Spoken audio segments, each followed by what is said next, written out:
My name is Ron Prescott. I work with Iowa State University Extension as the retail specialist. The retail initiative brings together students and ISU employees to deal with various questions that may arise within the retail community. Actually, this video is a result of one of the community's concerns about social networking and how it relates to a retail trade. Hope you enjoy the video. Thanks a lot. One of the first things we have to do is, as a small business and a retail entity, we have to actually be noticed. And one of the places we can do that is Google Places. Now there are, for search engines, we have Google, we have Yahoo, we have Bing. Those are the three top ones. But Google is the largest of the three search engines. And if you have a Google account, that's fine. You can log right into this. If you don't, if you have a Yahoo account, I have a video for Yahoo. And if you have MSN account, I have a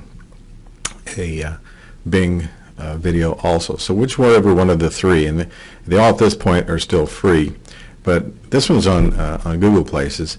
And so Google Places, it'll bring you to this particular page. And what this page is doing is it's listing the country and it's listing a phone number, and it's trying to identify if there's any information tied to that phone number. So in the next page, you can fill in some of the blanks for you. In this case, this particular phone number doesn't have any attached files to it. The next screen is some basic information.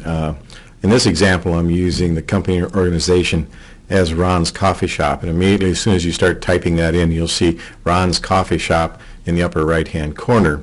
And then I added in a street address and Ames, Iowa, and zip code and phone number, and all that information also lists. You also notice that there's a red pinpoint on this particular location, so it's already logged in to where your shop is at. This is really important that we get the correct street address so that a lot of other service that may use Google Maps will actually find you in your right location. We can add the website, which I would suggest, and then I've added it as a short description of Pleasant Place for meeting and a cup of joe, and under category I've listed coffee shop, and there's a lot of different categories. I could have put cafe, I could have put other things also, which will help you during the Google search.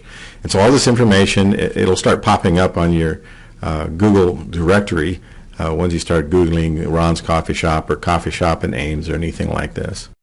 The next area is talking about service area and location settings.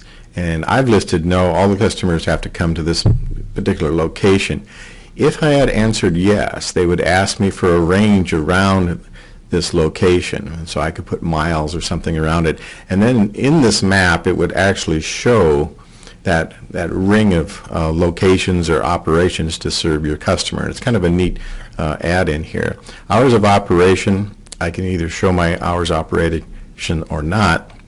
I've chosen to actually show the hours of operation, and you can adjust these as you wish, whether they're closed and the different times. But right at the bottom of this are your hours split during the day, so you can actually close down during the day for maybe a couple of hours and then reopen, which one cafe actually does that here in Ames, where they'll shut down at 3 o'clock and then they'll reopen again at 5, getting ready for the supper hour. So I thought that was a pretty interesting function. Notice as we're building this file, all that information we've put in previously is on the right-hand side. Up to payment options, I've checked cash, check, American Express, MasterCard, Discover, and Visa, and those will also show up as payment types.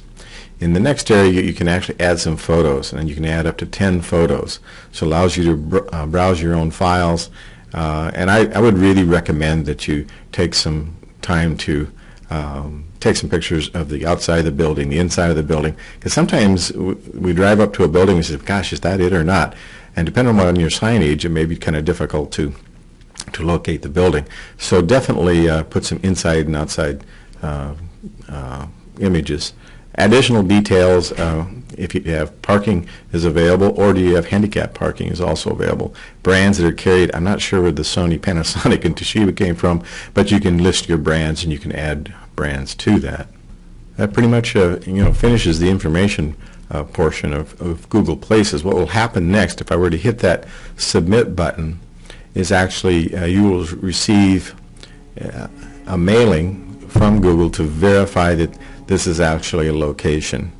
And once you respond to that, then it'll go live on Google Directories and Google Places.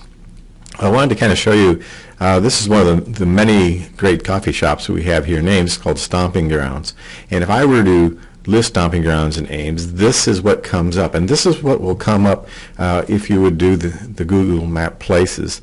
And I think it just gives your advertising just even more prominence as far as what everybody else is doing.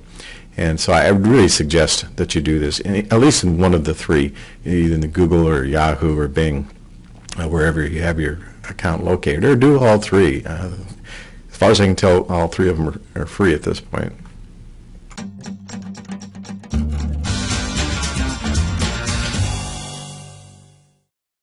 As you can see by the length of this video, it really didn't take very long to set up Google Places. And so if you would just set this up and then maybe maintain it once a year, it really doesn't take a lot of time. We have other community retail videos that can be found at the following webpage, www.extension.iestate.edu/communities and /IRA. We hope you enjoyed the video, and feel free to contact me, Ron Prescott, at the following number and email. Thank you very much.